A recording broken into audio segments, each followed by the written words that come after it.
Meanwhile, the Trump administration dropping the hammer on Iran today, imposing 25 new sanctions after a ballistic missile test. President Trump also tweeting, quote, "Iran is playing with fire.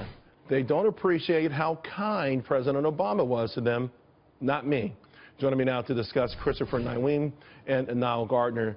Nile, there was a point late in President Obama's term where I don't think we had any ships at all at sea, any of our big battleships. And now, of course, we've got the coal in Yemen, and we've got these sanctions against Iran. I mean, we're starting to take action here.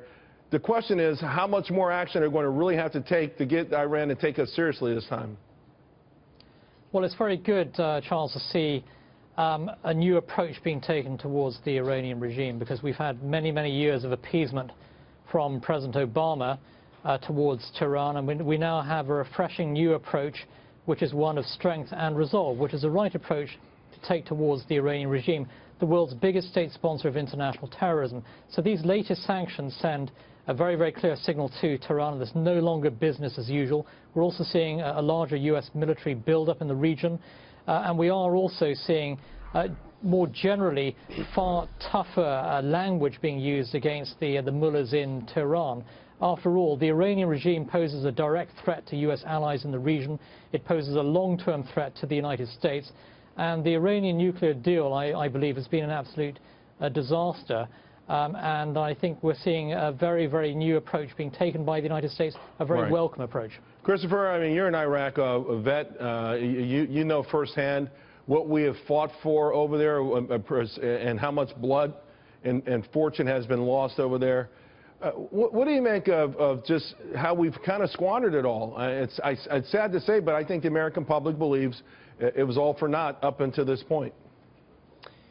You know, Charles, President Trump has done more to rattle Iran in 15 days than President Obama did in 8 years. You know, he's leading with strength. We're brandishing some energy now as far as saying we are going to put the sanctions on the table first as a start, but we're not going to talk about our limitations and the way we're going to limit ourselves. We're going to start from a position of strength, and we're going to start getting serious. And for the U.S. military, we still have that sting in our mouth from 2000. We take this personal. These aren't just political headaches like the Obama and Clinton administrations have treated attacks on our military personnel over the decades.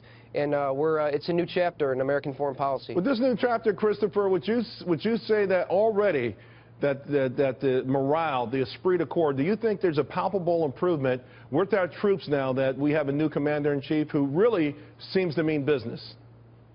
Absolutely, Charles. You know, veterans voted for Trump 2-1. I was one of those. And with all of the stuff going on in the nation right now, this is exactly why. We have strength. He's going in there. If you want to continue to play the friendly rabbit, you can look at Senator Chris Murphy, who wrote an op-ed essentially explaining Iran and explaining that they're not a direct threat and all this stuff.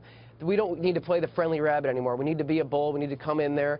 And the coal is going to be able to serve as a protective element in the regime, protect against the waterways. We're not playing games anymore. We're going to take this seriously, and I think we're in a position to make some positive changes in the region. And I'm backing President Trump's actions here. Now, will our allies, our European allies, back his action? I know Theresa May really pounding away at the rest of NATO, the countries that are not paying their share. She's jumped on that pretty heavily. But some are saying that the economics with Iran are too great for Europe to come all the way in. But I think President Trump is showing the right leadership to make that not necessarily a factor. Yeah, I do think that President Trump is showing the right leadership on Iran, and that's an important message to send to Europe as well, where there has been, far too much engagement with the Iranian regime. And if you look at the number of, French, German, Italian companies, for example, operating now in Tehran, it's a very significant number. So there are great financial interests on the part of European countries in Tehran. But I think that, national security comes first. The defense of the United States, the defense of the free world, and European countries are implementing policies of appeasement very, very dangerous for the long term. All right, guys. Thank you both very, very much.